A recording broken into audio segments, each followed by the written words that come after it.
arkadaşlar, hoş geldiniz kanalıma. Bu videoda beraberce altıgen hırka öreceğiz. Hadi Damla diyordunuz uzun zamandır, birlikte de örelim şu altıgeni. Ben de Damlaca yorumladım. Eğer hoşunuza giderse bir de bu yorumunu örersiniz belki. Ben koton ipleri tercih ettim çünkü 4 mevsim kullanılan hırkalar daha çok hoşuma gidiyor. Ama derseniz ki sıcacık tutsun, tabii ki yünlü angora ipleri de tercih eder kullanabilirsiniz. Mesela Lanosso'nun Cazbatiği, Burcum, Alize'nin Burcumu Angora Gold'u, birçok ip var sıcak tutacak. Ben çok fazla o ipleri kullanmadığım için çeşitleri hakkında bilgi sahibi değilim. Ancak ben batik ip kullanıyorum. Yarnart Jeans Crazy'nin. Siz tabii ki Alize Cotton Gold batik ya da emsallerini kullanabilirsiniz. Şimdi siz bunun belki renklerini beğenip örmeyi tercih edebilirsiniz de. Bunun için öncelikle bir numaralarına bakalım. 8207'si ile 8201'ini kullanıyorum. Şimdi bu hırkayı yaparken iki çeşit tığa ihtiyacımız olacak. Ben 3 ve 3,5 milim ile örüyorum hırkayı. Siz de genelde yoğunluk olarak hangi tığ kullanacaksanız yarım milim ya da 1 milim küçük tığını kullanmanızı önereceğim. Onu başlarken kullanacağız. Şu kısımda ilk 3 sırada kullanacağız. Sonrasında tığımızı büyüteceğiz. Her iki küçük beden ve büyük beden çalışmayı da dilim döndüğünce size anlatmaya çalışacağım. Şöyle ki bazı hırkalarda çalışan arkadaşlarım kollarında hiç küçültme yapmadan bedenle beraber ilerlerken kimileri küçültmeyi yani eksiltme yaparak kolu darlaştırmayı tercih etmiş. Ben kola daha böyle nasıl anlatayım, derli toplu, yani aslında anlatmayayım, göstereyim. Şöylece bakınız, kolu şu formu verdim. Ama 4 sırada bir, yani 4 sıra örüp 5. de bir eksiltme yaparak kol altından bu formu verdim. Bu epey bir kola oturtmalı bir hırka oldu. Şimdi bu yaptığımda bir alttakinde ise 7 sıra örüp 8'de, bakın burada zaten hepsini işaretledim. Şimdi burada ilk başladım. 1, 2, 3, 4, 5, 6, 7'yi 6 sıra ördüm, 7'de eksilttim. Diğeriyle karıştırdım. 1, 2, 3, 1, 2, 3, 4, 5, 6 ördüm, 7'de eksilttim. 1, 2, 3, 4, 5, 6, 7'de eksilttim. Burası benim şu gördüğünüz eksiltme yaptığım yerden tutup katlıyorum. Çünkü orası benim, şöyle göstermem gerekirse, kolum. Şöyle devam ediyor hırkam. Şimdi son bu hırka bir tarafını ördüm, diğer tarafını birlikte öreceğiz ama bunun da son işlemini yapmadım. O son işlemini de beraber, bu formu vermek istemedim. Ben örerken bu formu veriyorum. Bir dikme işlemi yapmıyorum hiç. Ondan ötürü işlemi tamamlamadım, beraber de yapabilelim diye. Şimdi öyleyse bir de şeyi göstereyim size hemen. Şuradaki hırkaya başlamıştım. Çok özür dilerim. Şuradakine başlamıştım. Biraz yakınlaşalım. Ay, yakınlaşınca galiba netliği de bozuluyor ama. 1, 2, 3, 4, 5, 6, 7, 8, 9 sırasını örmüşüm henüz. Bakın şuradan eksiltme yaptığım yer neresidir? Burası olur. Şimdi bakın burada gördüğünüz gibi ne yapmışım? 1, 2, 3, 4, 5, 6, 7, 8'i örüp 9'da daraltmışım. Burada daha bol kol çalışıyorum. Biraz daha büyük beden çalışacağım gibi. Derseniz ki kol evinde eksiltme yapmıyorum, bol olsun, kimono tarzı duruş hoşuma gidiyor. O zaman benim burada yaptığım işlemi iptal edip diğer işlemleri devam edebilirsiniz. Öyleyse ufak ufak yapımına da geçelim. Geçmeden evvel şöyle bir size hırkayı tekrar göstermek istiyorum. Tam olarak öreceğimiz hırkayı görün de isterim tabii ki. Şunu da alayım. Şöyle de açayım. iplerle ilgili tekrar bir detay vermek isterim. Şimdi arkadaşlar, şurada şu kısımda bakın, elimde bir tane Yarn Art cinsin Crazy'sinin bir rengi vardı, şu kadarcık. Hemen onu buraya kullandım. Sonrasında Yarn Art'ın 03'ünü geçtim. Sonrasında bir sıra 87 geçtim. 28 2 sıra gibi. Burada da bu ipten elimde kalmadığı için onun renklerine uygun olsun diye şöyle bir renk skalası geliştirdim. 28, 87, 03, 46 numaraları kullandım. Yarn Art cinsin. Hırkadaki ipler sadece Yarn Art cins. Crazy'si ve diğer tek renkleri. Dediğim gibi bakın, kolda yapmış olduğum daraltma çok net belli oluyor. Diğer hırkalarda birlikte ördüğümüzde bu kadar daraltma yapmayacağım. Beden de böyle 36-38 beden için ziyade daha büyük bedenlere, 40 beden üstüne olmuş olacak. Ben bunu bakın 18 sırada tamamladım. Şuradan sayarsak çok net anlayacaksınız. Kol altından saymamız gerekiyor. 1, 2, 3, 4, 5, 6, 7, 8, 9, 10, 11, 12, 13, 14, 15, 16, 17, 18 sırada tamamladım. Onunla birlikte geldim. Kolu 18'i son sıraydı. Kolu da orada kapattım.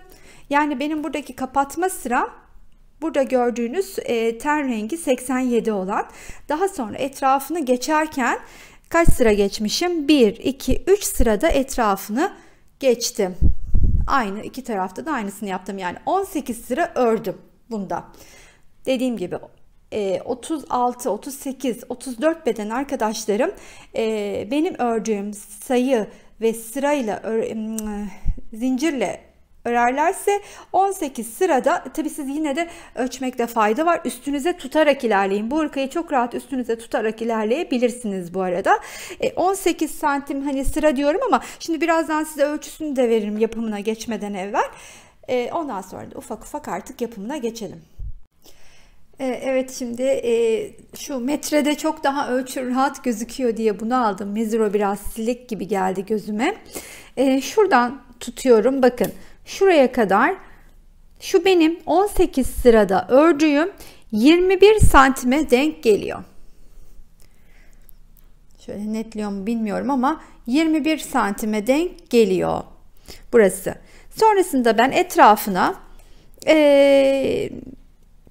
ne kadar 21'e de 5-6 santimde lastiğinle birlikte 3 sırada kenar geçmişim. Ama şöyle de söyleyebilirim size. Bunu mesela atıyorum 21'de değil de 18'de değil, hatta yani santimini 23'e getirmek için 20 sırada da bitirebilir 36-38 beden arkadaşlarım. Şimdi bunu örerken çok daha iyi anlayacaksınız. Ne kadar salaş, bol durmasını istiyorsanız o şekilde çalışabilirsiniz. Şimdi ben bu hırkayı artık alıyorum. Diğer parçamızı getiriyorum. Çalışacağımız asıl parçayı budur.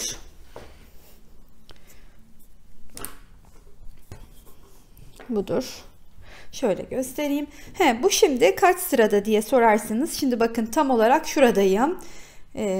Şimdi biz de bunun aynısından öreceğiz, diğer tarafını beraberce. Burasını örmedim. Neden? Onu anlatacağım size. Dediğim gibi örerken her şeyi tamamlıyorum. Sonradan dikmiyorum. Bakın şu koyduğum yerler benim. Şunlar çok belli olmuyor galiba. Farklı renklerle değiştirebilirim onları birazdan. Onlar da uyumlu olsun diye örerken bendeki uyum hastalığından aynı renkleri takmışım. Ama şimdi oradan onları ayırıp bunları kolda daraltma yaptığım yerlere takıyorum. Farklı renklerle gösterebilirim. Daraltma yaptığım yerde benim kol altım oluyor. Katlarken de ilk oradan tutarak katlıyorum. Elimdeki parçaya formu vermekte. Oradan başlıyorum. Yani işte şöyle. Tam olarak da ördüğüm kısımda neredeyiz onu görün istedim. Buradayım. Buradayım artık. Çünkü istediğim hani genişliğe, ölçüye geldiğini düşündüm ve burada durdum. Bunu böyle 42, 40, 44 bedene kadar uygun olabileceğini şu anda öngörüyorum. Bakın bunun ölçüsüne gelelim. Bunun ölçüsü daha hiç etrafını geçmeden neredeyse 30, 29 nokta, işte buçuğu biraz geçmiş, 30 diyebilirim. Diğerine göre aradaki farkı gördünüz. Küçük beden, büyük beden. Şimdi istediğim uzunluğa, genişliğe geldiğini düşündüğüm için de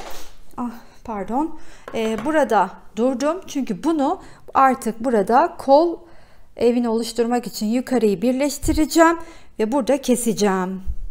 Birleştirdikten sonra formu vereceğim ve bunun ön, arka ve bu kenarına şöyle biraz daha kadrajı genişleteyim. Burayı daha sonra bu kolu birleştirdik ya.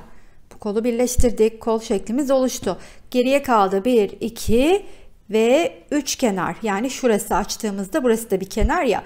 1, 2 ve 3 kenar. Ne yapacağım? Bu 3 kenarı bir sıra ya da 2 sıra öreceğim. Daha sonra diğer parçayı aynı işlemi yaparken onun ikinci sırasını da örerken bu parçaya birleşeceğim arkadaşlar. Öyleyse ne yapalım? Hadi bakalım başlayalım. Konuştum biraz ama kusura bakmayın, konuşmadan bunları anlatmam imkansız. Sonrasında çok eksik şey kalıyor ve çok fazla soru geliyor. Mümkün olduğu kadar aklınızdaki sorulara cevap vermek maksadıyla konuşuyorum. Bazı videolarda yorum olarak çünkü yazılıyor, Damla yine çok konuşmuşsun diye. Ama yapacak bir şey yok. Çenesi düşük dersiniz. Şimdi 2 tane tığ kullanıyorum demiştim. Ben hırkanın genelinde 3,5 milimi kullanacağım. Başlarken de 3 milimi kullanacağım. Siz de lütfen bunu elinize ve ipinize göre değerlendirin. Hadi o zaman başlayalım. 3 milim ile başlıyoruz arkadaşlar. Şöyle bir oturayım. Ve kadraja yakınlaştırayım sizi.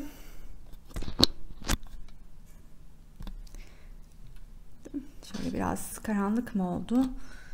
Bakayım. Aydınlık. Şimdi batik iplerle örebileceğiniz gibi tek bir batikle örebilir. Benim gibi bir efekt yaratmak isterseniz böyle 2 tane batiği de birbiriyle meç edebilirsiniz. Beraber kullanabilirsiniz. Bazen yabancı kelimeler ağzımdan çıkıyor, özür dilerim. 2 rengi böyle birlikte kullanabilirsiniz ya da tek renkle devam edebilirsiniz ya da benim ilk gösterdiğim küçük beden hırkadaki gibi farklı tek renklerle istediğiniz yerde ipi kesip yeniden ekleyerek her sırasını farklı ya da birkaç sırasını aynı, diğer sıraları farklı örebilirsiniz. Sihirli halka içine başlıyoruz. Mantık şöyle düşünün. Hanım dilendi, bey beğendi motiflerini yaparken 4 tane köşe çalışıyorduk. Şimdi bu bir parçamızda bizim artık şöyle de göstermem gerekirse 6 tane köşemiz olacak. Bunun içinde 1, 2, 3, 4, 5, 6. 3 tane altılı grupla başlamamız gerekiyor. Aralarda 2 zincirim olacak başlarken. Ve ikili trabzan ile başlıyorum. İlk 3 sıra için bunu konuşuyorum arkadaşlar. İlk 3 sıra için. Şimdi sihirli halkayı hemen şöyle bir hatırlatayım. Parmağıma doladım. Arasından geçirdim. Şöyle ipi de arasından geçirdikten sonra önce bir kilitliyorum. Güzelce üstüne 1, 2 ve 3 zincir çekiyorum. Hemen yanına ikili trabzanlarla 2 tane daha örüyorum. İlk üçlü grubu oluşturdum. Parmağımdan da çıkardım. Şimdi aradaki 2 zinciri çekiyorum ve 3 tane ikili trabzan daha örüyorum. Bunları 6'ya ulaştıracağım sayı olarak. Çok pardon. Şimdi arada 2 zincir, 6 tane 6 tane üçlü gruplar ikili trabzanla, bu arada tekrar söylüyorum, 3 milim tığla başladım. Evet, 6 taneye ulaştı göbekteki gruplar. 1, 2, 3, 4, 5, 6. Şimdi arkadaki sihirli halkamın ipini şöyle iyicene sıkıştırarak çekiyorum. Çektim. Şimdi buradaki bu oturmamışlık, marullanma hissi sizi üzmesin, mutlu etsin. Çünkü bizim buna ihtiyacımız var. 2 zincirimi daha çekip, pardon, burada 2 zincirimi daha çekmiyorum. Çünkü artık burada sırayı kapatmayacağım. Tek tek ördüğüm renge gitti. Şimdi bu ortada, bu ortaya düşebilmek için, yani güzel bir görüntüyle devam ettirebilmek için, bakın şimdi burayı ördüm. Bir zinciri çektim. Tığımın üstüne ipimi aldım. Şimdi buraya batarken batıyorum buraya. Ve şu arkadaki ipi de üstüne alıyorum ki onu oraya kilitleyeceğim, çünkü o şekilde gizleyeceğim. Şimdi aradan geçirip sanki bir ikili trabzan örüyormuş gibi düşünün. Bir, ama çok bol değil, böyle sıkı sıkı ördüğümüz bir ikili trabzan ortaya düştüm. Bakınız hanımlar, bu şekilde. Şimdi bunun üstüne, ortada kalabilmek için bunu yaptım. Üstüne 1, 2, 3 zincir çekiyorum. Ve hemen yanına 2 tane daha ikili trabzan örüyorum. Şimdi şunu söylemek isterim. Hatırlayın lütfen. Hanım Dilendi motifinin ikinci sırasında ne yapıyorduk? Her boşluğun içine köşe çalışır gibi 2 tane üçlü gruplar çalışıyorduk. Şimdi burada da 6 tane boşluğun içine 6 adet köşe çalışacağız. Öyle düşünün. Şimdi bu bizim buradaki başlangıçtaki köşemizin ilk üçlüsü. Dönüp geldiğimde diğer üçlüyü yapacağım. Çünkü bunu sona düşürdüm. Evet. Bu arada bu arkadaki ipi de yukarı çekmiştim ya, kitleyerek. Şimdi benim burada bir ince tığım olması gerekiyordu. Evet, buldum ince tığımı. Şimdi ince tığları da ipi gizlemekte kullanıyorum. Şu aradan şu ipi, sihirli halkanın ipini alıyorum öne. Bir öne. Sonrasında hemen şu diğerinden arkaya. Şimdi bunun üstüne de burada öreceğim. Böyle sağlam sağlam ilerlersek hırkalarımız hiçbir şekilde sökülmez hanımlar. Şimdi arada bir zincirim var. Köşeden köşeye geçerken bir zincirim var. Geldim. Şimdi buraya ikili trabzanlarla hala devam ediyorum. İlk üçlü grubumu ördüm. Köşede olduğum için arada 2 zincirim var. Tekrardan ikinci grubu da aynı köşenin içine örüyorum. Diğer tarafa geçerken köşeden köşeye arada bir zincirim var. Bu ipi şimdi tekrardan alıyorum arkaya. Sihirli halkanın ipinden bahsediyorum. Hala onu ben benimle birlikte yanımda taşıyorum. Aralardan geçirdim. Şimdi burada da üstünü öreceğim. Yine aynı mantıkla. Yani aslına bakacak olursanız bu sırada her boşluğun içine bunu yapalım. Şu sona doğru geleyim, oradaki yapacağım işlemi de göstereyim. Arada 2 zinciri unutmayalım. Son boşluğun içine geldim. Burada bir zincir çekmem gerekiyor. Tığımın üstüne ipimi aldım. Şimdi buradaki ilk üçlüsünü örmüştük. Burada ikinci üçlü, daha doğrusu sağ taraftaki, buradan bakınca çünkü ikili üçlü grup gibi duruyor değil mi? İlki yani. Onu da örüyorum ve burada ne yapıyorum? Yine şimdi burada diyelim ki tek renk ile ören arkadaşlarım ne yapacak? Mesela burada ip değiştirmek istiyorsa buraya gelecek. Burada normal 2 zincirini çekecek. Üstüne batıp kapatıp ipini koparıp bu boşluğun içinden devam edecek. Ben aynı iple devam ettiğim için, ki batikle örenler için burası gerekli. Yine bir zincir çektim. Yine tığımın üstüne ipimi aldım. Yine buradaki zincirle yükseldiğim yerin tepesine battım. Yine sıkı sıkıya bir ikili trabzan ördüm ve ortaya geldim. Şimdi aynen 1, 2, 3 zincirle yükseliyorum ve yanına 2 tane ikili trabzan örüyorum. Yine bir köşedeyim burada.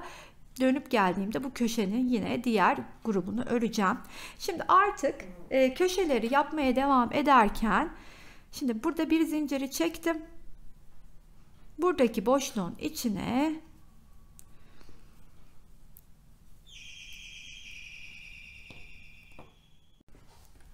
çok özür dileyerek ev hali diyorum. Kapım çalınca bakmak durumunda kaldım. Öyleyse kaldığımız yerden devam. Ne yapıyorduk? Şimdi artık köşelerde 2 tane çalışıp ortalarda bir tane üçlü grup, arada bir zincir, köşelerde 2 zincir mantığında devam edeceğiz. Örerken daha iyi anlarız şimdi. Bakınız şimdi. 3 ördüm buraya. Bir zincir çektim. Artık köşedeyim. Köşenin içine 2 tane örüyorum. Üçlü grubu arada 2 zincir ile.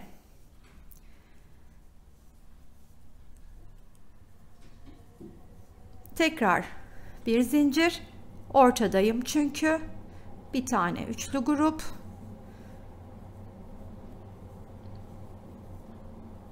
Tekrar bir zincir. Köşeye geldim.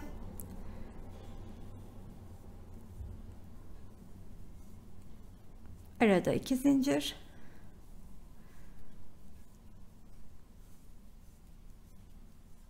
Ve arada bir zincirle tekrar ortaya örüyorum. Bu mantıkla da bu sırayı tamamlıyorum. Şimdi son boşluğunda ikili trabzanlarını örüyorum arkadaşlar. Burayı da beraber kapatalım istedim.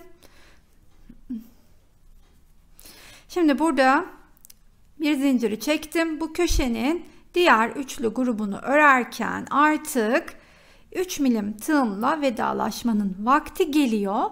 Şöyle ki bir zincirimi çektim. Israrla söylüyorum tekrar. Tek renk iple çalışan ve ipin rengini değiştirmek isteyen arkadaşlarım burada benim bu yaptığım işlemi yapmayacaklar. 2 zincir çekip buraya bağlanıp ipini kopartıp yeni renge geçecekler. Ben aynı renkle devam ettiğim için ki özellikle batik iple çalışan arkadaşlarım da bu şekilde devam edecek. Tabii tek renkle de tek renk örüyorsa da bu mantıkla devam. Tığımın üstüne ipimi aldım. Yine buraya geldim. 3 zincirin tepesine battım. Sıkı sıkıya bir ikili trabzanı ördüm ve artık 3 milim tığımı burada bırakıyorum. Netlemiyor ya. Niye? Tamam. 3 milim bırakıp 3,5 milime geçiş yapıyorum. Ve bundan sonra artık trabzanlarımın örüş şekli de değişiyor. Nasıl mı? Şöyle 1, 2, 3 zincirle yükseliyordum ya. Artık 4 zincirle yükseliyorum. Şurası takıldım. Hoşuma gitmedi baştan. Ve tığımın üstüne ipimi alıp batıyorum. 1, 2 ve 3 kere de çıkıyorum. Tekrar aldım. 1, 2 ve 3 kere de çıktım. Dilerseniz 2 kere de dolayıp 3 kere de çıkabilirsiniz. Ben onda böyle çok gevşek ve büyük gördüğüm için trabzanlarım hoşuma gitmedi ve bunu tercih ettim. Diyorum, ısrarla da söylüyorum. Zincir sayıları, trabzanların ikili üçlü oluşu, bu tamamen sizin elinizden nasıl güzel düştüğüne ilgili. Lütfen deneyin, en çok içinize sineni kullanın. Ben böyle tercih ettim. Bunu sevdiğim için böyle devam ediyorum. Arada bir zincir. Yine geldim. Yine 3 kere de çıktım. Yani bundan sonra zaten hep trabzanlarım böyle biraz daha uzun, biraz daha büyük, puf puf, böyle pofur pofur bir hırka istiyorum. Hepsi bu. Onun için böyle yapıyorum arkadaşlar. Dediğim gibi siz daha farklı da çalışabilirsiniz. Hoşunuzda nasıl gidiyorsa. Yine arada bir zincirim var. Her köşede yine 2 tane uzun trabzanları öreceğim. 1, 2, 3 kere de çıktıklarımı, köşelerde yine 2 zincir, aralardaki zincir sayısının mantığı değişmedi. Aralar 1, köşeler 2. Aynı ortada başladığımız mantıkla devam ediyoruz. Aslında arkadaşlar hırkanın bu parçasının işlemi bundan sonra istediğiniz ebata gelene kadar, çocuk için mi yapıyorsunuz daha minik, işte zayıf bir kimse için mi yapıyorsunuz daha hani biraz evvel gösterdiğim gibi daha az sayıda sıra örerek. Sıradan ziyade santim önemlidir. O santimin kaç sırada ulaştığınız önemlidir. Mesela ben 18 sırayla atıyorum 18 sırayla 20 santime ulaştımsa belki siz 20 santimle 20 sıraya ulaşacaksınız gibi. Lütfen ölçerek, ben en sonunda size bedenlerin ölçülerini mutlaka vereceğim. Hangisi kaç santim oluyor? Siz de ona göre ölçerek, deneyerek, hatta üstünüze deneyerek en güzel ilerleme şeklidir. Bunu söylemek isterim. Yine köşedeyim. Ve bu hırkada, bunda biliyorsunuz benim ilk küçük modelimde 4 sıra örüp 5.'de daraltma yapmıştım. Şimdi bunda 6 sıra örüp, bakın 6 sıra örüp 1, 2, 3, 4, 5, 6, 7'de eksiltme yaptım. Diğerinde 1, 2, 3, 4 örüp 5'te yapmıştım. Kolu daha dar düşürmek için. Bu biraz daha büyük beden hanımefendiyi düşünerek yaptığım için daha kolları da, kol evi de bir tık daha rahat bırakmak istedim. Ondan 6'da küçülüyorum. Şimdi bunu yaparken de gene küçülmeler yapacağım. Mesela bunu da çocuk hırkası gibi şu anda ufak bir parça olduğu için öyle düşünebilirsiniz.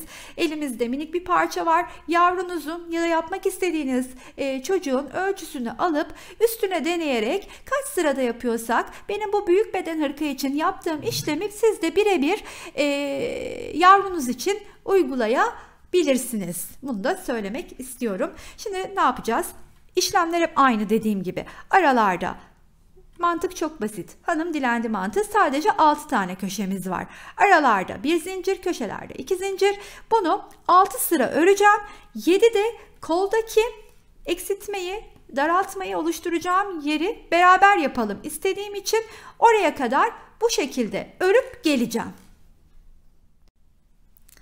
Evet, 1, 2, 3, 4, 5, 6 ve 6 sırayı ördüm. 7. sırayı da örerken şimdi size geldim ki şeyi göstermek için arkadaşlar. Şimdi nasıl, şöyle bir uzaklaştırayım. Şimdi nasıl artık şu kol evindeki daralmayı yapacağız. Şimdi ilk başladım buradan. Burası benim 7. sıraya başladığım sıra. Şimdi bir kenarı ördüm, bir diğer kenarı ördüm, bunu ördüm, bunu ördüm. Yani 5 kenarı ördüm. Artık bitiş noktasına geldiğim yerde bu sırada arkadaşlar ne yapıyorum? Daraltmayı yapıyorum. Nereden mi yapıyorum? Şimdi ilk olarak bunun köşesini bir örelim. Bir zinciri çektim, köşedeyim. Bir dolayıp 3 kere de çıkıyorum. 1, 2, 3. Köşede olduğum için ortadaki zincir sayım 1, 2. Tekrardan battım. 1, 2, 3. Tekrardan 2 kere daha yapıyorum ve son kenardayım 7. sıranın. Artık ben hep son kenarda eksilmeleri yapıyorum. Tam orta noktayı bulmak için. Şimdi burası benim diğer köşem. Onu saymıyoruz. Bu köşeyi de yaptık. Şimdi 1, 2 öreceğim. Burada daralma yapacağım. 1, 2 öreceğim. Tam ortada daralma yapmak istediğim için bu daralmaları ya 4 sıra örüyoruz 5'te, ya 6 sıra örüyoruz 7'de, ya 7 sıra örüyoruz 8'de gibi, pardon çok özür dilerim, 8 sıra örüyoruz 9'da gibi yapabiliyoruz. Aynı noktadan eşit bir daralma yapabilmek için. Mesela burada söylemek isterim ki 6 örüyorum 7'de yapıyorum. Bu hırkada söylemek isterim ki kolu nasıl yaptım? Biliyorsunuz dar bir kol. Bakayım şunu bir açayım, biraz daha uzaklaştırayım dedim, daha iyi gözüksün. Evet. Şimdi burada da 4 ördüm, 5'te daraldım. Bakın 4 ördüm, 5'te daraldım, dar bir kol elde ettim. Şimdi burada 6 örüp 7'de daralıyorum, bir tık daha geniş kol elde edeceğim.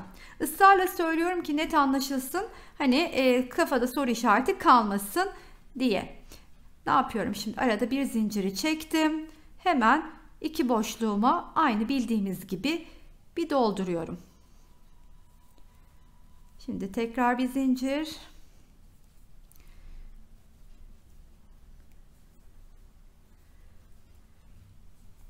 Ve şimdi buradaki işlem önemli. Buraya dikkat edelim. Tekrardan bir açayım. 2'yi doldurdum. Şimdi aradaki zinciri çekmeden tığımın üstüne ipimi aldım. Buraya battım. Bir tane trabzanı ördüm. 3 kere de çıktım. Yine zincir çekmedim. Buraya geldim. Ve buraya da 3 taneyi ördüm. Bakın bu şekilde işte. Şimdi burada da yine her zamanki gibi standartta ördüğümüz gibi devam ediyorum artık. Şimdi buraya da yapayım. Köşeye geleyim. Ve artık ne yapacağım? Bunun üstüne yine bunun gibi 1, 2, 3, 4, 5, 6 örmüştük ya. Bunun üstüne de 1, 2, 3, 4, 5, 6'yı öreceğim. Tekrar 7.'sinde tam aynı noktada yine başladığım noktaya gelmeden bir önceki kenarda daraltmayı yapacağım. Onu da beraber görürüz zaten. Şimdi aklınızda hani ilerlemek isteyen arkadaşlarım olur. Daha tecrübeli bilenler olur. Onlara fikir olsun. İlerlesinler. Şimdi burada artık yine yukarıya çıkıyorum. Ve şimdi şöyle batayım.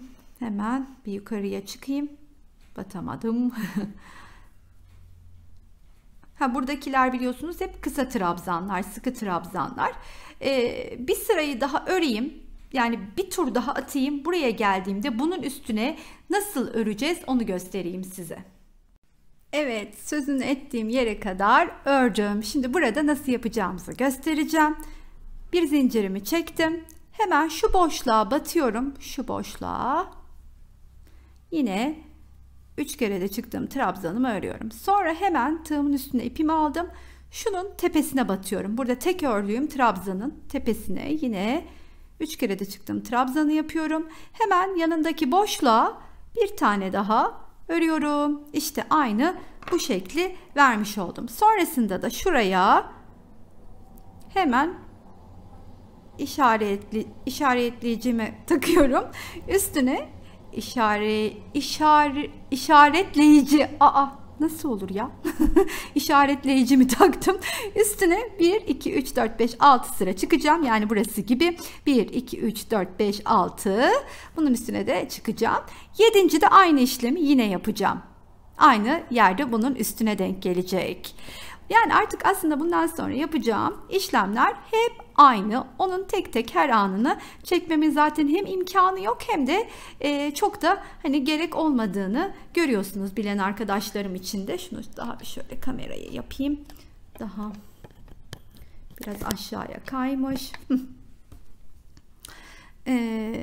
Sizler için de umarım aklınızda bir soru işareti kalmamıştır buraya kadar. İşte bundan sonrası istediğiniz büyüklüğe kadar örmekte diyebilirim. Şöyle iki taneyi yan yana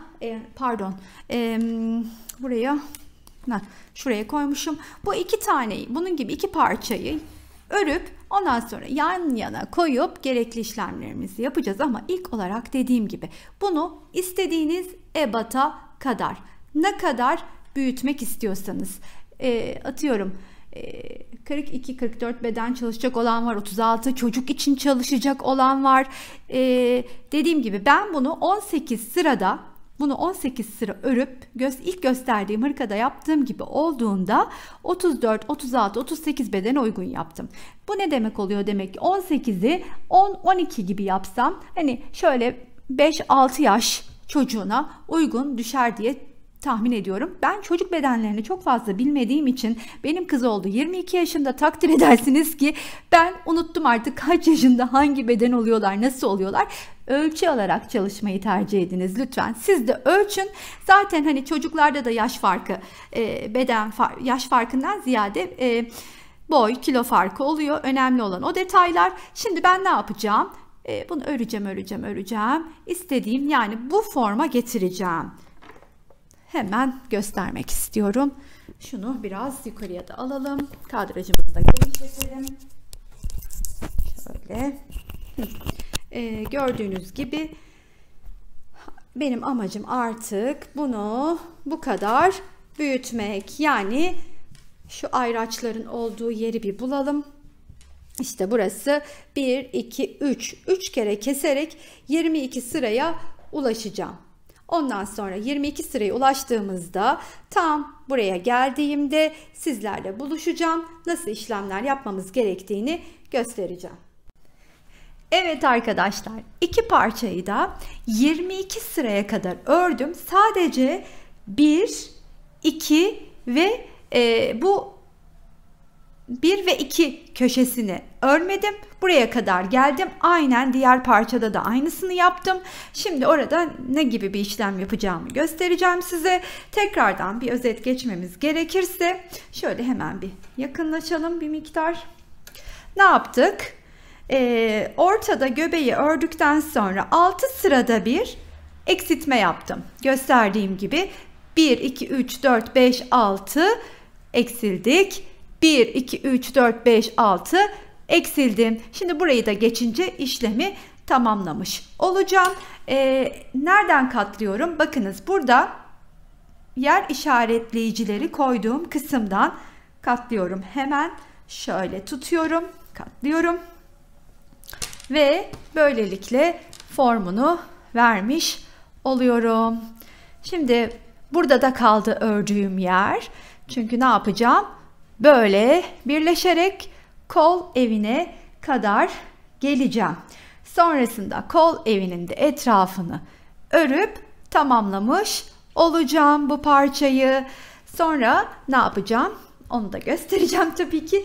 Sadece diğer parçayı da size hemen göstermek istiyorum. O da şöyle hemen gene yer belirleyicilerin olduğu yerden tuttum, katladım. Onda da aynı yere kadar ördüm. Şöyle hemen döndürüyorum onun da parçasını. Şöyle ipler karışmasın. Bakınız. Böyle karşılıklı, bakayım daha kadraj. Evet, kadraja sığdırdım. Süper. Sevindim ya. Ne güzel gözüküyor gerçekten. Evet, şimdi ne yapacağım? Bunu burayla, bunu da burayla buraya kadar geleceğim. Şimdi ilk önce birini yapalım. Sonra da diğerini yapalım. Daha sonra burada arkada ne gibi bir işlem yapacağımı, daha doğrusu arkada derken şöyle geleceğim, bakın. Hop, hop, hop. Sonra hop, hop, hop geleceğiz. Yani tahminim bir kere geçmem yeterli olacak. Çünkü istediğim büyüklüğe geldi parçalar. Epey büyük, bakın zaten göründüğü gibi de aşağı doğru da bir miktar örer ve uzatırız diye düşünüyorum. Şimdi size hemen ölçü vermem gerekirse her bir parçamı bu şekilde katladığımda şuradan, tam olarak şuradan ölçmek istiyorum. Bakın. Şuradan ölçmek istiyorum. Siz de buradan ölçerek değerlendirin. 22 sırada nereye gelmişim onu gösteriyorum size. Tam karşılıklı koyalım da bir şeylik olmasın. Tam katlamış olayım diye çabaladım. Evet, bakıyorum hemen, hop. Bakınız burada 29 santime, yani şöyle biraz yukarıdan tutunca değişir mi? Tam aynı hizasından tutayım. 29 santim. 29 santim nereden tutarsam tutayım 29 oluyor. Burası şimdi aşağı doğru böyle biraz daha bir toplama, eksilme gibi oluyor ama onu ördüğümüzde, tamamladığımızda öyle bir şey olma, yani bir dengesizlik olmadığını göreceksiniz zaten. Öyleyse hadi bakalım. Parçanın tekini kaldıralım. İlk önce tekiyle devam edelim işlemimizi yapmaya. Dediğim gibi büyük bir hırka. O tabii küçük bedenler de böyle salaş giymek istiyorsa giyebilir, neden olmasın, ama çok büyük bedenlere kadar rahatlıkla kullanabilecek bir hırka. Daha da büyük örmek istiyorsak ne yapacaktık? Burada benim 22 sıra ördüğümü 23, 24, 25 ya da daha küçük örmek istiyorsak ilk yaptığım hırka gibi 18 falan diye gideceğiz. Şimdi şurada nereden başladığımı bitmiş olan hırkanın üstünde göstermek istiyorum size. Neden öyle yaptığımızı anlayın diye. Şimdi şuradaki yakayı oluşturuyoruz ya, tekrar bir zoom yapalım. yakayı oluşturuyoruz ya. Şimdi burada bunun etrafını örmedim. Bunu düşünmeyin. Etrafı yok. Bu krem bittiği yerdeyiz. Kremin bittiği yerdeyiz. Ne yaptım? Bakın tam olarak şurası. Şuradayım. Şimdi burayı öreceğim köşeye. Buradan birleşeceğim. Yani buradaki oluşturacağım. Burada bir köşeyi oluşturacağım. Buradakiyle birleşeceğim karşı tarafta. Yaka için şu alanı bırakacağım. Bırakmaya başlayacağım. Şimdi örerken daha iyi anlayacaksınız ne demek istediğimi. Öyleyse tekrardan hemen şöyle alayım ipi. Şimdi burada 3 tane örmüşüm. Bir tane zincir çekmişim. Tekrar bir zincir çekiyorum. Çünkü burada tekrardan 3 tane ikili trabzanımı öreceğim.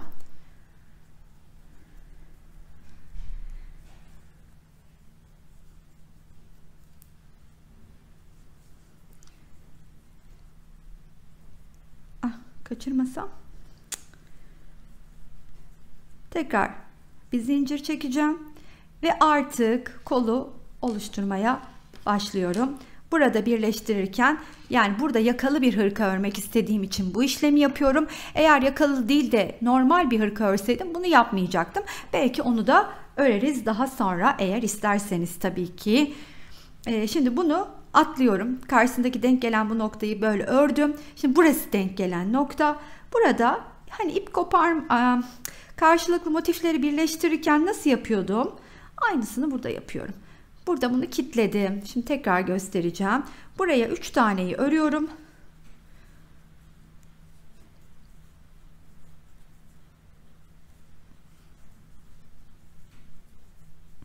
Ve zincir çekiyorum. Ve karşısındaki denk gelen noktaya batıp örüyorum. Şimdi buraya da geldim. 1, 2, 3 kere de çıktım. 3 tane trabzanlarımı yapıyorum. Sonra hemen bir zincir çekiyorum. Karşısındaki denk gelen noktaya batıyorum. Şimdi burada kol ağzına kadar bunu yapalım. Sonra kol ağzında nasıl işlem yapacağız görelim. Kol ağzına kadar geldim. Şimdi kol ağzına kadar şu şekilde birleştirdim. Ve karşıdaki köşede birleşeceğim. Köşedeki üçlü örüldüğü için şimdi orada o beni bekliyor. Ben burada ilk olarak bu köşenin içine diğer köşelerde yaptığım gibi 2 tane grubu öreceğim. 3 kere de çıktığım trabzanlarla. Yine arada 2 zincirim var. Bütün köşelerde yaptığım işlem gibi aslında. Ve burada farklı bir şey daha yapmaya başlıyorum artık. Çünkü artık ben kol ağzının çevresini geçiyorum arkadaşlar. Kol ağzındayım. Ve burada bir miktar, tabii ki çok bol kullanmak isteyen arkadaşlarım için bu söylediklerim geçerli değil. Zaten onlar belki burada çok fazla daraltma da yapmadı. Belki hiç daraltma yapmadılar. Onlar bu kısmını kale almayabilir. Ben şimdi aralarda çektiğim bir zinciri bu kol ağzında artık iptal ediyorum. Ve zincir çekmeden kol ağzının etrafını örmeye başlıyorum. Bir tek zincir iptal. Bütün trabzanlarım gene aynı bir dola 3 kere de çık mantığımla devam ediyor. Şu diğer köşeye gelene kadar bu şekilde örmeye devam edeceğim. Söylediğim yere kadar geldim. Şu boşluğun içindeyim. Hatta orayı ben ördüm bir tanesini de, orası şöyle tabii ki biliyorsunuz. Şimdi buradayım, tam olarak bu durumdayım. Şimdi buraya 3 tane ikili trabzan yapıyorum. Arada tabii ki zincir çekmedim yine. Söylediğim gibi kol ağzına gelince zinciri bıraktım. Kolu daraltmak istemeyenler onu dikkate almasınlar lütfen. Şimdi buradayım, köşedeyim ya. Bir zinciri çektim. Hemen bunu döndürüyorum. Karşısına gelen şu köşenin arkasından batıp şöyle bir kilitledikten sonra geliyorum. Şurada yükseldiğim zincirin tepesine batıp arasından geçiriyorum. Evet. Bunu da böylelikle birleştirmiş oldum efendim. Bakınız. Burayı da böylesine şöyle bir sıkıştırıp kitlemem lazım düzgün olması açısından. Sonra burada bir kabartı gibi duracak ya. Şimdi şurada bir yukarıda gibi duruyoruz ya, hemen birleştirdiğimiz yerde bir sanki bir bozukluk oluşmuş gibi oldu. Altta kaldık çünkü. Ben şimdi hemen onu alacağım. Burada başka renge gelecekler için zaten hiç problem yok. Sıkıştırıp ipini kesip tamam bitirebilirler burada artık. Diğer kol ağzını farklı renkle geçecek olanlar. Ama ben 3 sıra daha aynı renkle, yani batik ipimle geçmeyi planlıyorum kol ağzını. Bunun için de hemen şuradan tığımı batırdım arkadan. Buraya aldım. Şöyle bir kitledikten sonra, umarım ne yaptım anlaşılmıştır. Bir daha yapıyorum. Şimdi burada kaldımdı ya ben. Burada bitirecek olanlar kitleyip geçecekler dedim. Kesecekler. Yani yeni renge geçecek olanlar. Ben aynı renkle devam edeceğim için şuradaki ipi şu arkadaki, şu aradaki ilmekten geçirip arkaya alıyorum ve orada kitledikten sonra üstüne, şimdi burası bizim için köşe nasıl olacak biliyor musunuz? Şurada çalışacağım. 1 2 3 1 2 3, yani şimdi burada tam bulunduğum nokta şura ortası olduğu için şimdi burada ben yükseliyorum. 2 3 4 zincirle. Şimdi hemen buraya bir tane daha yanına boşluğun içine yapıyorum. Derdim kola doğru biraz daraltmayı, sıklaştırmak, şu kol ağzındaki genişliği. Ben geniş istemediğim için. Geniş isteyenler bir üçlü buraya, bir üçlü de buraya çalışabilirler. Şimdi hemen buraya atlıyorum. Diğer boşluğun içine de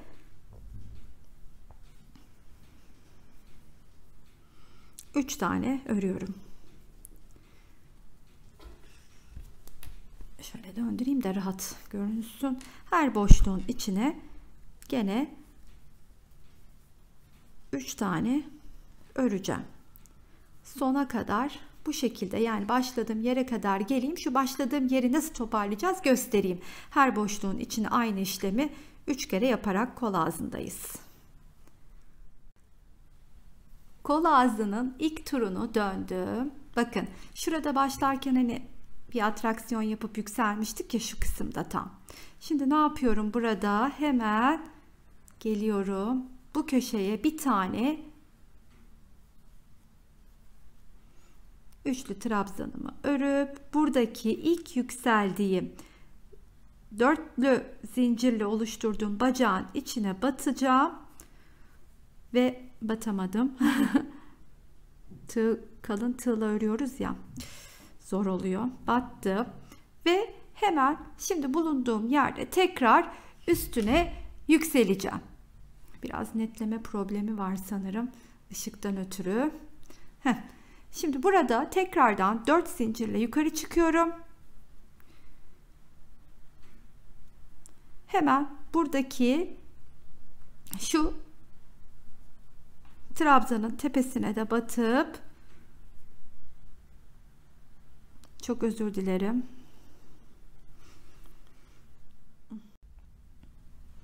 Şimdi sol boşluğu da doldurduktan sonra burada 2 tane biliyorsunuz üçlü grubun 2 tanesini oluşturmuştum. Biraz netleme problemi var gibi ışıktan ötürü. 2 taneyi yapmıştım. Şimdi buraya 3. bacağını yapıyorum bu üçlü grubun. Ve hemen bu zincirle yükseldiğim bacağın tepesine batıp arasından kaydırarak geçiriyorum. Şimdi bu tam üçlü grubun ortasında kaldığımız için bir yanındakine de batıyorum. Kaydırarak yana geçiyorum ve kaydırma sistemiyle buraya kadar gelip burada 1 2 3 4 örüyorum ve tekrardan yanına 2 tane daha üçlü trabzanımı örüyorum. Bir dolayıp 3 kere de çıktım. Arada zincirim yok. İşte bu birinci sırasını tamamlamıştım. Bu 2, 3'ü de yapacağım ve kolun ağzındaki işlemi tamamlamış olacağım arkadaşlar.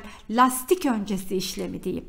Daha sonrası zaten bütün hırkayı tamamladıktan sonra işlemlerini bir de hırkamızın kenar patlarını, hem etraf patı hem kol patını lastikle geçeceğim. Öyleyse ben bir dolanıp 2 tur daha geleyim. Şimdi bu sırayı da tamamladım. Yine arada zincir yok. Burada zincirle yükseldiğim bacağın tepesine batıyorum ve dur şimdi güzel yerden batalım. Batıyorum. Aradan kaydırarak geçirip kilitleyeceğim. Şimdi burada yeni renge geçecek dostlar zaten burada kilitleyip ipi kesecekler ve istedikleri boşluktan başlayarak yeniden yeni rengini kuracaklar. Ama benim gibi batikle aynı iple devam eden arkadaşlarım da bu köşeye geldiğinde şöyle bir kere kilitledikten, daha doğrusu onu da sayıyoruz. 2, 3 ve 4 zinciri çekecek ve hop yandaki boşluğa atlayacak. Ama tabii ki ikili trabzan değil, üçlü trabzan örecek. Arada zincir çekmeyecek. Ve bu sırayı da böylece tamamlayacağım. Artık 3 tur demiştim. Atacağım kol ağzına. Bunu attıktan sonra kolun lastiğini en son öreceğim için hırkanın diğer 3 köşesindeki işleme geçeceğiz. 3 değil pardon. 1, 2, 4 köşesi, 4 kenarıyla çalışacağız pardon.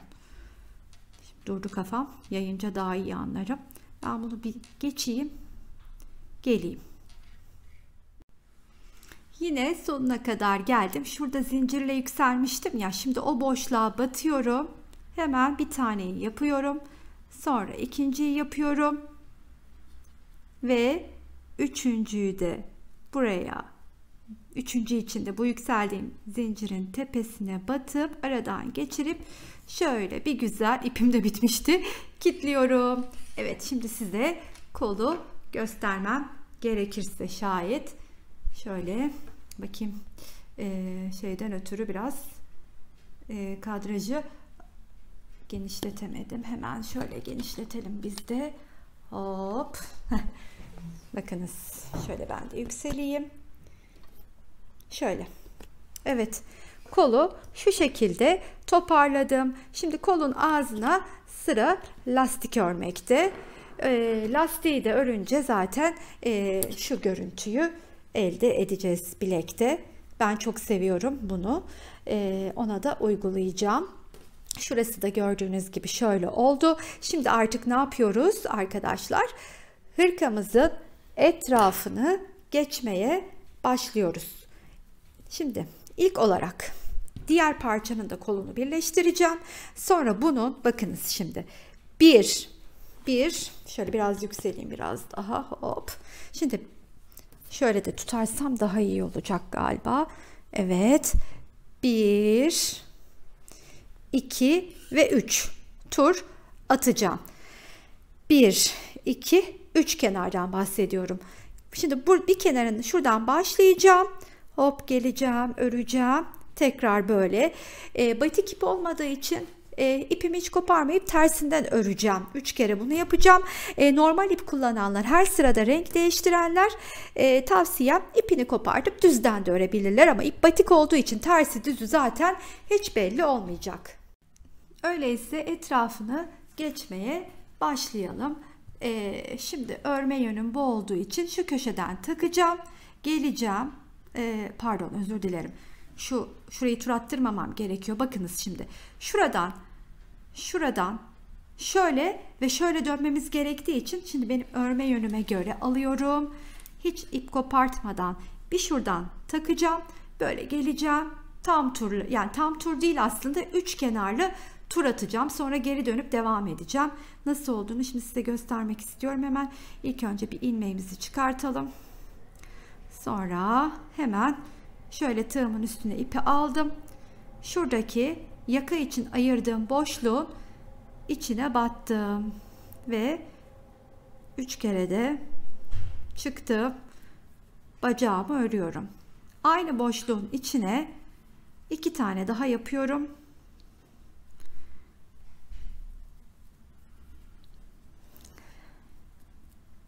Ve arada bir zincir buralarda çekmeye devam ediyorum tabii ki. Şimdi yapacağım işlem hep bu aslında. Boşluklara 3 tane ikili trabzanı örmek.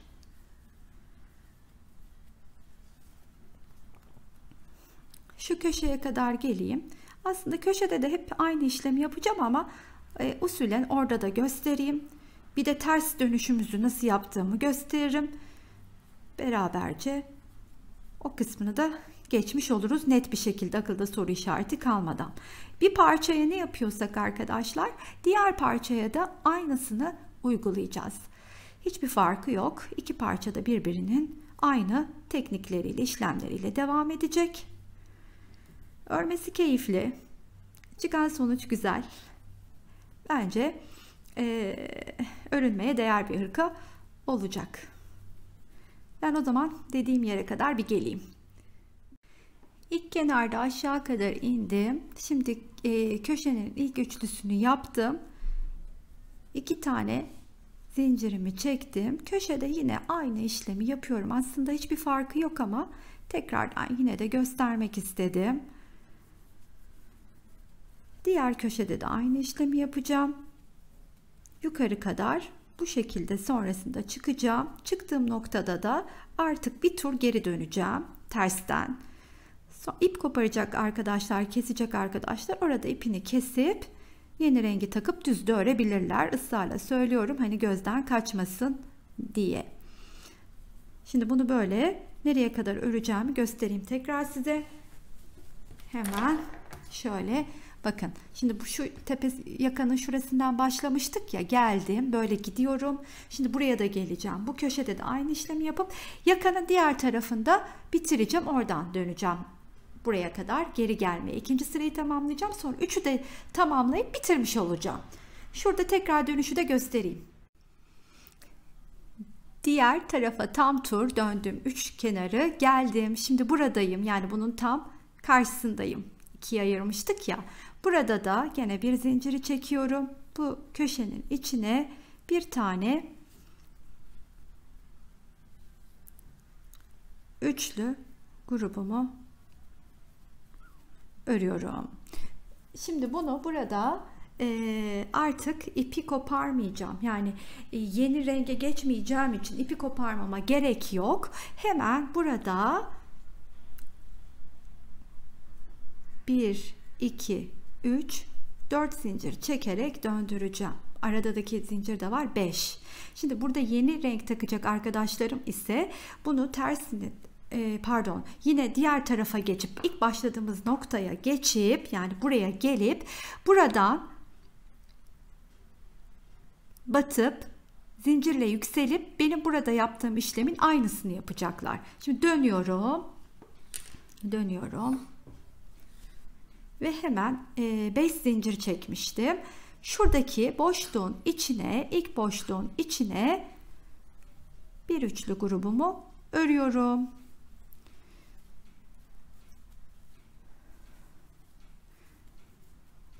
Tekrar bir zincir çekiyorum. Buradaki boşluğun içine yine bir üçlü grup. Yani aynı mantık arkadaşlar. Bu sırayı da bu mantıkla öreceğim. Diğer bu köşeye geldiğimde orada da yine yukarı çıkacağım. Yine ters döneceğim. Yani o zaman şöyle göstereyim. Tekrar buraya geleceğim. Buradan dönüp bir üst sırasını kuracağım. Onu da size nasıl kurduğumu gösteririm. Üçüncü sırayı örerken diğer tarafta da zaten bu parçaya birleşeceğiz. Bununkini tamamen örüp bitiriyoruz. Diğerininkinin ikincisini örerken ikisini örüp üçüncüsünü örerken buna birleşeceğiz. Şimdi bu ikinci sırayı da bir örelim. Gelelim. Sonra 3'e nasıl çıktığımızı görelim.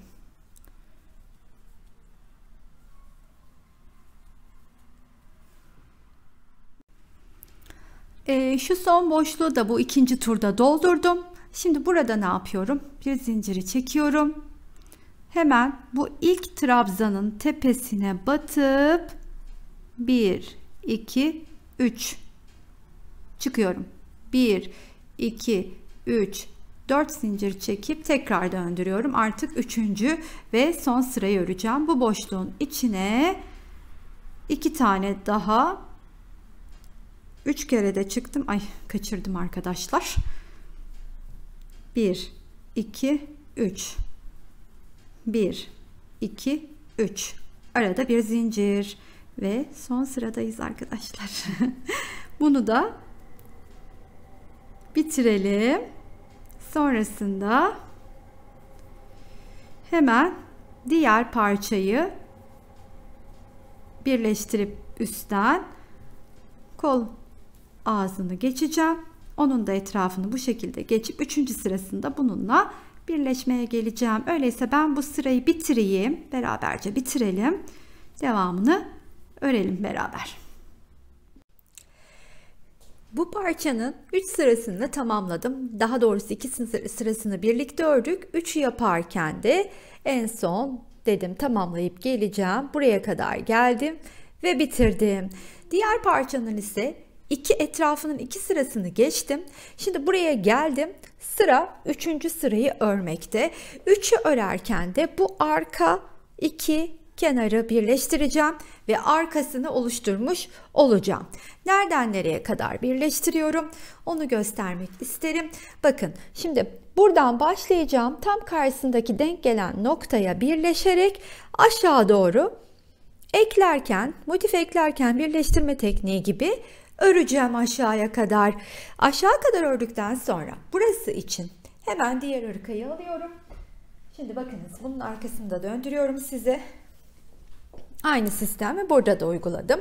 Bakın 2 parçayı bu sırayı örerken birleştirdim. Gördüğünüz gibi bu beyaz krem sıra birleşmesi. Sonra işte böyle etrafını geçtiğimde bitmişti zaten. Bir tarafı örülmüştü. Diğer tarafı da tamamladım.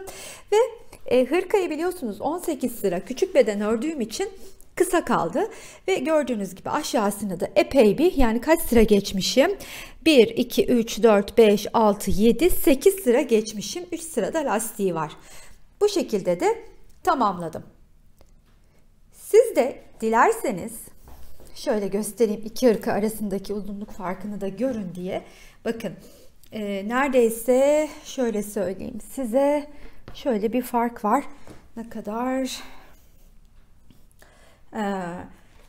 Bunun uzunluğunda şuradan pay biçiyorum. Bunun uzunluğu şöyle bir 10 santim daha uzun olmuş altını gittiğim için. Şimdi ben bu hırkayı tam olarak şu anda sizle beraber yapıyorum ya, hem çekip hem örüyorum falan. Üstüme giyeceğim. Şu arkasını birleştirip etrafını geçtikten sonra bir üstüme giyeceğim. Eğer gerekirse aşağıdan birkaç sıra dolanmayı planlıyorum, 1-2 sıra, ya da direkt burada bitirip lastik geçeceğim. Daha kısa bir ceket modeli kullanacağım. Benimle buraya kadar aynı gelip daha sonrasında boyunun kısa olduğunu düşünen olacaksa, ki çoğu hanımefendinin boyunu daha uzun isteyeceğine eminim. Bunu bitirdikten sonra etek kısmını istediği kadar örecek. Orayı da göstereceğim size. Öyleyse hadi bakalım birleşmeye başlayalım. Birleşmek için dediğim gibi bu 2 kenarı, şu karşılıklı 2 kenarı öreceğiz. Şimdi 2 sırasını örmüştüm. Bu parçanın 3 sırasını, bu parçanın 2'sini, bunun 3.'sünü örerken bununla birleşiyoruz. Şimdi burada 2. sırayı tamamlıyorum ya, hemen göstereyim. 2'deyim burada. Hemen 1, 2, 3 ve 4 ile yükselip arkasını döndürüyorum. Daha doğrusu önünü döndürüyorum. 2'yi örerken tersten oluyor ya. Hemen buradaki karşı tam olarak denk gelen, bakınız bunun karşısına denk gelen kısım burasıdır. Şöyle biraz daha yaklaşalım. Aynı ip koparmadan nasıl birleştirme tekniğinde yapıyorsam burada da böyle bunun bakın şuradaki trabzanın tepesinin şu arkasından ben batacağım. Siz önden de batabilirsiniz. Biliyorsunuz benim el alışkanlığım böyle olduğu için böyle tercih ediyorum. İpi arasından geçirip Bir kilitledikten sonra hemen şurada bir boşluğumuz var. Onun içine 2 tane 3 kere de çıktım trabzanımı öreceğim. Sonra bir zinciri çekip hemen tam karşısındaki denk gelen boşluktan şöyle batıp kilitleyeceğim. Hemen şimdi buraya da 3 tane örüyorum.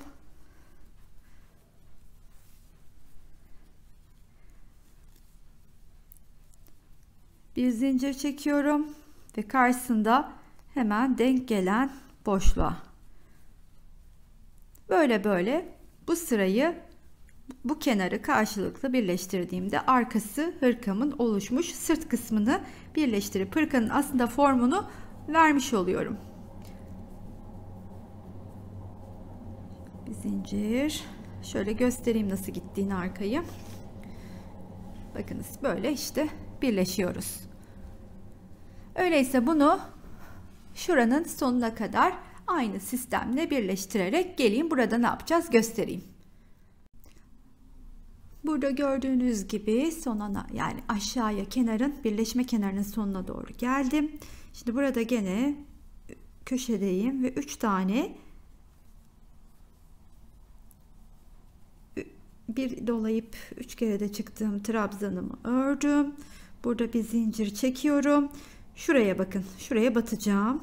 Şuradaki kenara şöyle hemen arkasından dolanıp batıyorum. Arasından geçirip şöyle bir kilitledikten sonra bir zincir de çektim burada köşede olduğumuz için ve buraya batıp hemen artık bu parçanın da 2 kalan örülmeyen kenarını öreceğim ve sonrasında artık dilersek boyunu nasıl uzatacağımızı ben uzatırsam öreceğim, uzatmazsam eğer deneyip bakacağım. Size nasıl uzatabileceğinizi boyunu göstereceğim. O zaman şimdi ben artık bu son 2 kenarı da örüp geleyim. Anlaşılmıştır sanırım nereyi kastettiğim. Çünkü 3. sıradaki arkayı birleştirdik. Dönmem gereken bir alt, bir de önün kapağı kaldı. Evet arkadaşlar, bunu da böyle arkayı birleştirdikten sonra yukarı kadar geldim. Ördüm, hatta bakın burada ipini kesmedim. Kilitledikten sonra hemen onu da kesiyorum. Kestikten sonra şimdi yapacağım işlem şöyle ki boyunu giydim. Evet, bir tık kısa geldi. Aslında lastik geçsen böyle kısa hani ben kullanabilirim ama çok fazla tercih edilmeyeceğini düşünüyorum. Ondan sebeptir ki alta biraz artık geçmeye başlayacağız beraberce. Burayı da öreceğiz. Şöyle söyleyeyim, üstüme denedim ve getirdiğim kanaat şudur ki bu hırka 36'dan 44'e 46 bedene kadar çok rahat olur. Yani anlayacağınız standart beden bir hırkaya sahip olmuş oluyoruz. Yani bu sırayı arttırdıkça böyle 2-3 sıra daha fazla, burada 22 örmüştük ya, atıyorum onu 25, 23, 24, 25 yapsak 50 bedenlere falan çok rahat olacak gibi gözüküyor. Ama dediğim gibi sıra önemli değil. Bu sırada siz de benimle aynı ölçüye ulaştınız mı? Önemli olan odur. Ben şimdi bir koltuk altından diğer koltuk altına ölçüyorum ve 63 santim buluyorum. Şöyle basene doğru indiğimizde ise ölçümüz 54 olmuş oluyor. Daha etrafını da geçmedik bu arada. Yani bir artı 6 7 de etraftan gelecek payı düşünmemiz gerekiyor. Anlayacağınız epey bol ve güzel büyük bir hırkayı düşürmüş olduk. Şimdi efendim sıra o zaman alttan hırkanın boyunu uzatmakta. Şimdi burada kaç sıra uzatacağımızı ben tabii ki size kendinize bırakıyorum. Üstünüze denersiniz. İstediğiniz kadar altı uzatabilirsiniz. Ben sanırım 3 sıra falan uzatırım diye düşünüyorum. Daha çok zannetmiyorum uzatacağımı. 3 benim için yeterlidir. Bu hırka için yeterlidir diye düşünüyorum.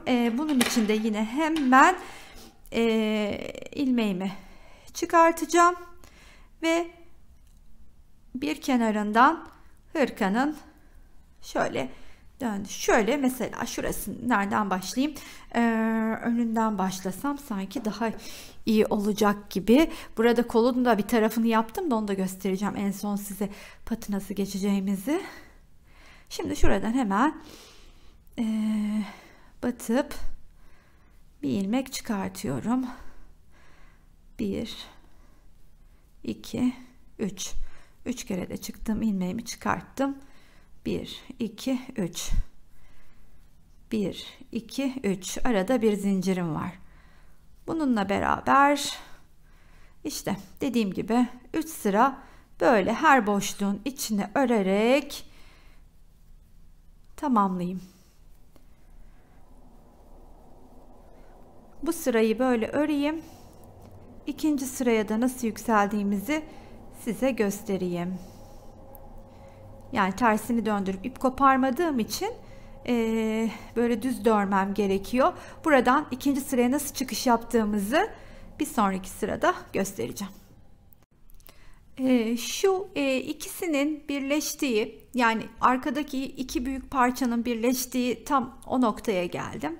Ya burada şuraya ve şuraya batarak bir üçlü yapabiliriz ama ben burada bir toplanma, kasma yapmak istemiyorum. Burası daha rahat olsun istediğim için bir üçlüyü bu köşeye, araya bir zincirimi çekiyorum. Bir üçlüyü de yine diğer bu köşeye örmek istiyorum.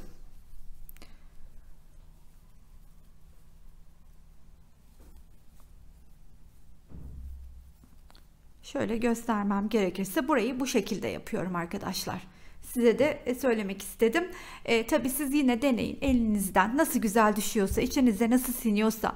Zaten ilk hırkayı bitirdikten sonra şöyle bir fikriniz oluşacak. Yani acaba şunu da şuraya yapsam ya da şurada şunu eksiltip şunu çoğaltsam gibi kendiniz de bir takım sayıları oturtacaksınız kafanızda. Öyleyse şimdi tam ortadayım. Şuraya kadar, kenara kadar öreyim, şu kenara kadar, sonra dönüşü de göstereyim. Şimdi sıranın sonuna geldim. Hemen burada şöyle bir yine 1 2 3 ve 4 zinciri çekip ipi de tığımın üstüne aldıktan sonra parçayı da çeviriyorum ve şimdi bunu yükseldim. Pardon, burada 4 değil 5 zincirle yükseliyorum. Bir de ara zincirim var. Çünkü 4 bacağım, bir de ara zincir. Hemen buraya geliyorum. Yine aynı 3 tane. 3 kere de çıktığım trabzanı arada bir zincirle örerek yuvaları doldurmaya devam ediyorum.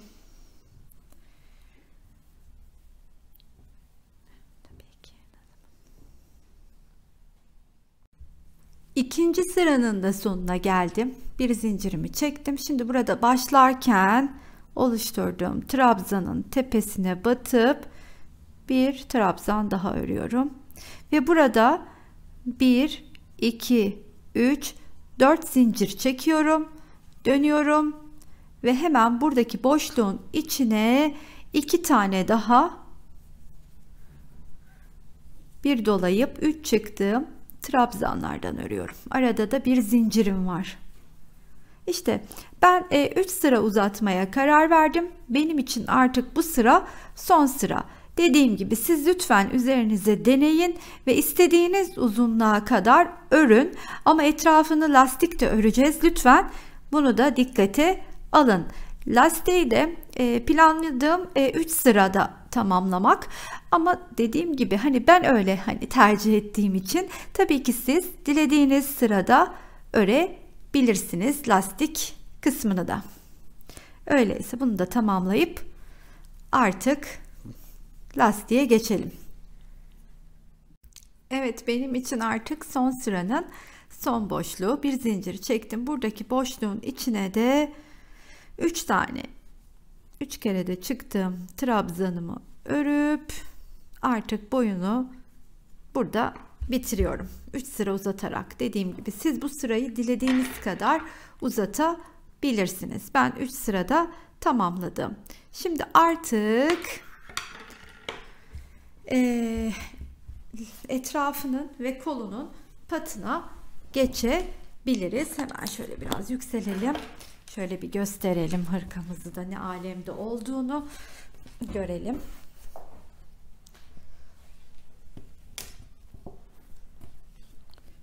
Düzelteyim, hemen geliyorum. Şöyle. Evet efendim. Böyle epey büyükçe, bedenleri uyumlu olacak bir hırkamız oldu. Gördüğünüz üzere. Şimdi çok özür dilerim. Biraz yakınlaştırayım istedim gene. Şimdi bu bir kolun bir tarafının lastiğini örmüştüm. Bunu 10 sıra olarak ördüm. Daha da uzun örebiliriz ya da daha da kısa örebiliriz. Bu tamamen sizin nasıl istediğinizle ilgili diyebilirim. Ben yine bunu 10 sıra yaptım. Bunu da 10 sıra yapacağım. Şimdi hırkamın etrafına lastiğini 3,5 milimle geçeceğim. Kolu 3 milim ile yapacağım. Çünkü kolda bir toparlama istiyorum minik. Onun için onu 3 milimle yaparken hırkanın etrafını yine 3,5'la devam edeceğim. Şimdi kolda daha iyi, ufak bir parça olduğu için size daha iyi gösterebileceğimi düşündüğümden burayı başlayacağım ilk. Sonrasında da hırkanın etrafında da aslında aynı kolda yaptığımızın aynı işlemini tekrarlayacağız. Öyleyse beraberce karar verip seçtiğimiz pat rengini örmeye geçebiliriz. Hemen alıyorum bir ilmek. Bu Yarn Art Jeans'in 17'si, bu arada merak eden varsa hemen onu da söyleyeyim. İlmeği çıkarttım. Tığım 3 milim dediğim gibi. Hemen kolun bir yerinden batacağım. Şöyle tığımın üstüne ipimi de aldım. Şöyle batayım. Şuradan batayım. Ve bu arada artık trabzanlarım da ikili trabzan. Normal ikili trabzan örüyorum lastikte. Şunu şöyle yatırayım. Şuradan batayım.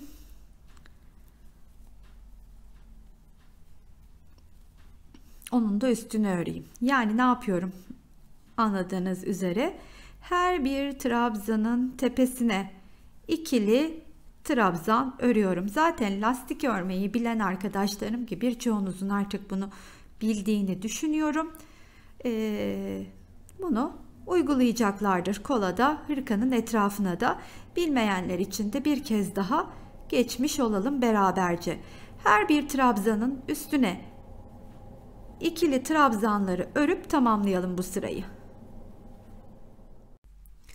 İlk sırasını tamamladım ikili trabzanlarımla. Geldim şimdi buraya. Başlarken çıktığım trabzanın tepesine batıyorum. Hemen 1, 2, 3 zincir çekiyorum. Şimdi lastikte nasıl çalışıyoruz arkadaşlar? Burada onu göstereceğim. Tığımı bir arkadan öne batırıyorum. Bir ikili trabzan örüyorum. Tığımı bir böyle önden dolandırıp arkaya atıyorum ilmeği, trabzanı. Hemen bir ikili trabzan örüyorum. Yani trabzanlara bir önden bir de arkadan dolanarak sırasıyla her birinin üstünden ikili trabzan örüyorum lastik sırasında. Şimdi bakın sırasıyla her birini. Şimdi bu en zor sıra. İkinci sıradır lastiği oluştururken. Bundan sonrası çok daha kolay oluyor. Şimdi bakın arkadan dolanmıştık. Şimdi ne yapıyoruz? Hemen öne alıyorum trabzanı. Öne alıp örüyorum. Sonrasında ne yapıyorum? Arkaya atıp örüyorum. Bir kere daha tekrarlayalım. Öne alıp trabzanı. Yani trabzanı öne doğru çekip örüyorum. Trabzanı arkaya doğru atıp örüyorum. Bir kere daha öne alıp örüyorum. Arkaya alıp örüyorum. İşte böyle bu sırayı da tamamlayacağım. Başladığım yere geldim. Burada zincirle yükselmiştim. Onun tepesine batıyorum. Hemen arasından geçiriyorum. Tekrardan 1, 2 ve 3 zincirle yukarı çıkıyorum. Artık bundan sonra işim çok kolay. Çünkü trabzanlar bana nereden örmem gerektiğini söylüyor. Önden, arkadan, önden, arkadan, ön. Bakın çok kolay şekilde bundan sonrası ilerliyor. Yeri çok belli olduğu için bu şekilde de 3'ü oluşturacağım. Daha sonra bunu böyle 10 sıraya tamamlayacağım. Aynı işlemi hırkanın etrafına da uygulayacağım. Bu kolu da bitireyim. Etrafına nasıl başlayacağımızı göstereyim. Evet efendim, hırkamızın kollarının ağzının patını şu şekilde geçtim. 10 sırada tamamladım lastiğini. Şimdi bu lastiğin aynısını hırkanın etrafında da geçeceğim. Gördüğünüz üzere 6 sıra örüp 7'de, bakın biliyorsunuz 6'da ördüm, 7'de küçülttük bu kolu. Daha geniş, daha bol bir kol oldu. Hırka da zaten daha büyük oldu. Dediğim gibi hani çok büyük bedenlere kadar, yani 44-46'ya kadar uyumlu diyebilirim ama 36'da da hiç fena durmuyor. Ama yine de tabii ki benim tercihim böyle olur. Onu da göstermek istiyorum size. Diğerini, şu kısmını 22'de örmüştük biliyorsunuz. Bunu 18'de bitirip etrafını geçmiştim. Bunu ne yapmıştım? 4 sıra örüp 5'te kolunu şu kısmı daraltmıştım. Onun için de bakın burada bir daralma oluşmuştu. Kolun etrafını ondan sonra aşağı doğru biraz daha uzun ördüm ve kol ağzına da bir pat ördüm. Yine lastikten aynen burada da. Her ikisini de tercih edebilirsiniz. Daha dar bir kol isteyen arkadaşlarım 4'te 4 örüp bir kesebilir. Burada da 6 örüp bir kesebilir. Ya da daha da bol kol istiyorum, hani kimono gibi bir kol istiyorum diyorsanız 8 örüp 9'da kesebilirsiniz. Hadi o zaman hırkanın etrafını örmeye başlayalım. Nereden öreceğiz onu göstereyim size. Aynı buradaki gibi şöyle etrafından bir örnek göstereyim. 3 sıralı pat geçeceğiz. Yakasının etrafına da, enseyi de aynı bu şekilde, şurada enseyi de görün lütfen. Aynı şekilde dolaşacağız. Şöyle görün istedim. Aynı böyle. Burada 3 sıralı var. Ben de burada da 3 sıra geçmeyi planlıyorum. Biliyorsunuz kolu 3 milim tığ ile örmüştüm ama etrafını örmeye geçtiğimde yine 3,5 milime döndüm. Bunun da bilgisini vermek isterim. Şimdi hemen bunu alayım ve bunun etrafını beraberce örmeye başlayalım arkadaşlar. Şöyle genelde ben şöyle yapıyorum. Şöyle koltuk altına gelen bir bölümden, yani başlangıç yerim çok belli olmasını istediğimden şöyle bir noktadan, şu ortalama öyle bir noktadan batıp devam edeceğim. Tam tur döneceğimiz için hiç fark etmez nereye batacağınız. İlk olarak ilmeğimizi hemen alalım. İlmeği çıkarttıktan sonra şöyle bir noktaya batıyorum, herhangi bir noktaya ve ondan sonra da yine trabzanlarım ikili.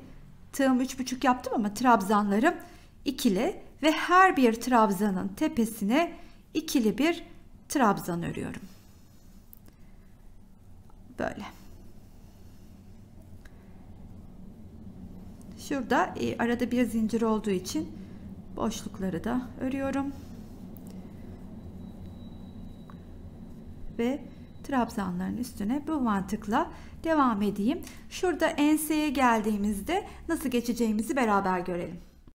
Şöyle hırkanın etrafını geçerken takılabileceğiniz yerler, mesela bu dönüş yerlerini nasıl döndüğümü size göstermek istedim. Şimdi burada trabzanların tepesine batarak yine geliyorum.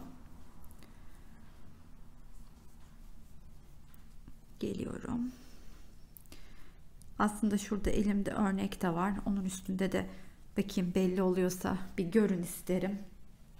Şu köşeyi bakın, şurada buradaki araya, yani şurada gördüğünüz gibi batacağım ve trabzanlar öreceğim. Şimdi burada kaç tane olduğu gözükmüyor, lastik olduğu için ben size söyleyeyim. Buraya 4 tane trabzan öreceğim bu dönüşe. Eğer bir kasma falan hissederseniz 5 de örebilirsiniz. Çok marullanma hissederseniz daha bir hani azaltabilirsiniz şu kısmı. Şuraya da geçiyorum. 3 tane de buraya örüyorum. Şimdi ben ördükten sonra bir bakacağım duruşuna. Size de göstereceğim hatta. Şimdi buraya da 3 tane öreceğim ya. Bakalım nasıl duruyor, birlikte bir bakalım. Şöyle. Evet, gayet düzgün duruyor bakın. Bir kasma ya da bir marullanma olmadı. Yani tabiri caizse o tam cuk diye denir, yani oldu. Şimdi onun için devam ediyorum yukarı kadar. Yaka kısmına geldiğimde de orayı da beraber geçeceğiz. Burada şimdi 3 kere geçiyorum bu boşlukların içine, 3 tane yapıyorum. Onu da söyleyeyim size. Aynı şeyi diğer tarafta da yapacağım, diğer köşede de. Bakın 3 yaptım. Şimdi burada hemen trabzanın tepesine batıp bir ikili trabzan örüyorum. Artık bundan sonrası aynı. Şimdi tam olarak yaka kısmındayım. Oraya geldiğimde ne yapıyorum onu da göstermek istedim. Şimdi bu yakaya gelmeden evvel ki üçlü grubun da tepesini aynen ikili trabzanla örüyorum.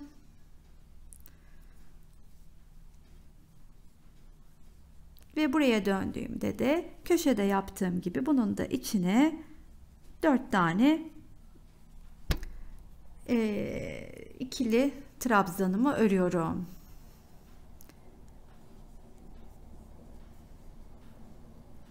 Sonrasında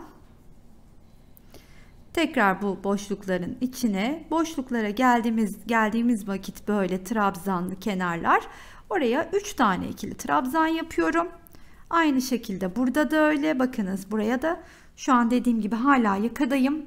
Yakayı birlikte geçelim istedim. Geniş olarak da gösterdiğimde anlayacaksınız. Ense kısmı ve yaka kısmı biraz daha şöyle yükselirsek bakın orayı örüyorum. Şimdi buraya da geldim yine. Bakın şimdi buradayım ya. Şu yakada şu 3'ü ördüm. Bu artık üçlünün tepesine batıyorum. Burada yakayı güzelce toparlıyorum yani. Battığım her noktayı siz de görün istedim ki yaparken hani aklınız karışmasın, yanılmayın diye. Şimdi buraya da geldiğimde şuradan bakın şu ikisinin ortasındaki oluşan yere batıp, ay şunu şuradan geçirmemişim, batıp yine bir ikili trabzanı ördüm. Sonra geldim buraya, buradaki trabzanın tepesine. Şu anda artık o köşeyi döndüm.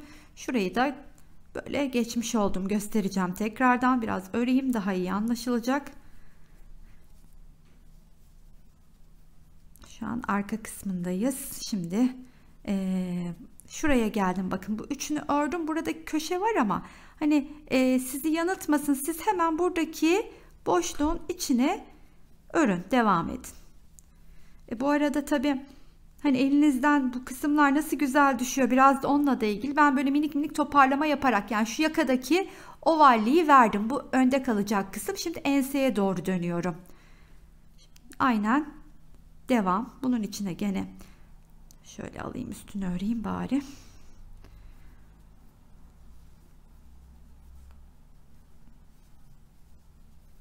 Üç. Şimdi bunun içine de gene 3. Şimdi gene kendini gösteriyor yerler, ne yapmam gerektiğini aslında. Bakıyorum hemen. Yine devam. Burası benim ensede genişletme yaptığım yerler. Oraya şimdi yakayı yuvarlıyorum. İkinci sırayı geçerken lastik sıramı çok daha düzgün duracak zaten. Şimdi bakın buraya da geldim. Şurada hemen trabzanın tepesine atlıyorum.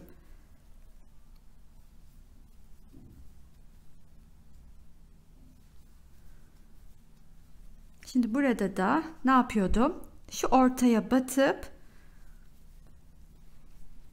tekrar göstereyim, nerede olduğumuzu anlayın. Şu ortaya batıyorum.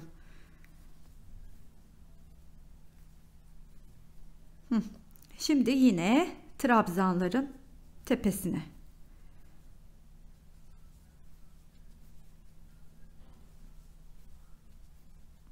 Şimdi yine burada şuradaki üçlünün arasına giriyorum, trabzanın içine 3 tane. Şimdi burada da öyle 3 tane.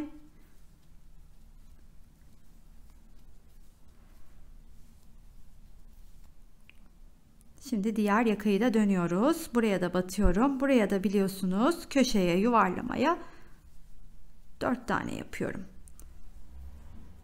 3 ve 4.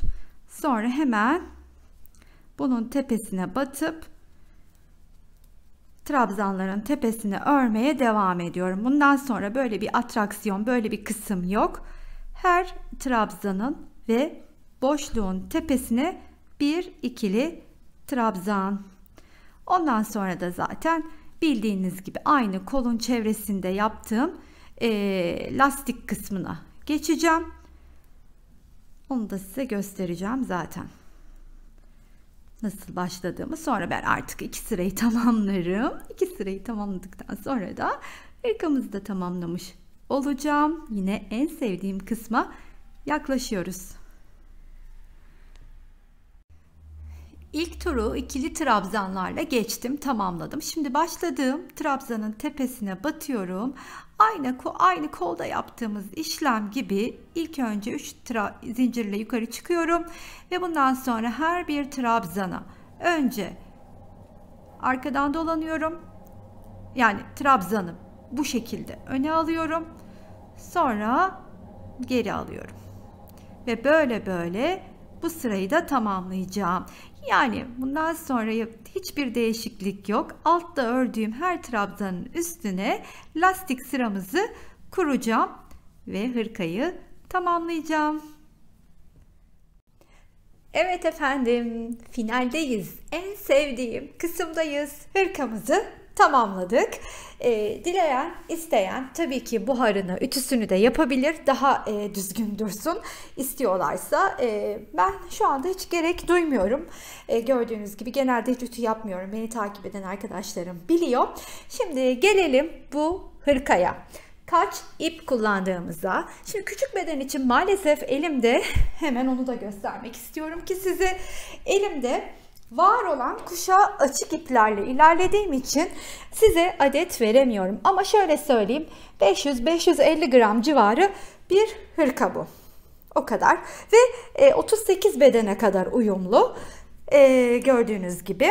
Diğer hırkanın üstüne koyduğumda şöyle bakın, beden farkını hemen zaten göreceksiniz. Şu kolu şuradan alayım. Şöyle siz bakın.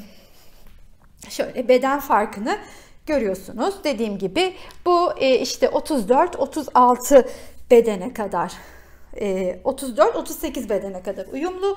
Diğeri ise 46 bedene kadar, hatta 48'i bile zorlar diye düşünüyorum. Çünkü 36 da böyle salaş, oversize bir giyim tarzını tercih ediyor ve giyiyorsa eğer 36-38 beden için de ideal oldu. Onu söylemek isterim. Şimdi kullandığım ipe gelince toplamda şöyle göstereyim size de daha net olacak. 9 adet batikten kullandım ve bir tane bu arttı. 9 adet paket açtım. 50 gramlık Yarn Jeans Crazy'lerden bu arttı. Etrafı içinde Yarn Jeans 17'den 2 paket açtım. bu arttı. Yani işte yine 500-550 gram civarı bir hırka gibi görünmekte arkadaşlar. Umarım beğenmişsinizdir. Anlaşılır olmuştur. Zaten çok fazla aslında anlatılan bir hırka. Ama illaki Damla sen de anlat dediğiniz için ben de Gociyazca, Damlaca yorumladım. Siz de kendi fikirlerinizi katarak yaptıklarınızı benimle paylaşırsanız çok ama çok mutlu olurum. Videoyu beğenmeyi, hala takipte değilseniz abone olmayı unutmayın. İzlediğiniz için çok teşekkür ediyorum. Başka videolarda görüşmek üzere. Hoşça kalın arkadaşlar.